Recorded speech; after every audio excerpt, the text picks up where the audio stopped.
ఓం సాయిరామ్. ఈరోజు అభిషేకానంతరం మన సాయినాథుని అలంకరణలో సాయినాథుడి దివ్య దర్శనం.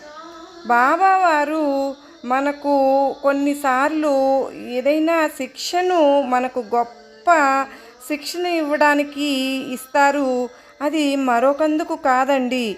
నిప్పుల్లో కాలనిదే బంగారానికి వన్నె చేకూరనట్లే కష్టాల రుచి తెలియనివాడు సంపూర్ణమైన జ్ఞానాన్ని ఎప్పటికీ పొందలేడు.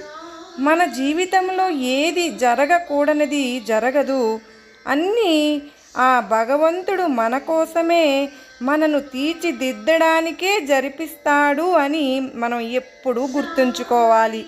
మన పొరపాట్లను, పాపాలను కడిగి వేసేందుకు, తనలో ఐక్యం చేసేందుకే బాబావారు అలా చేస్తారు.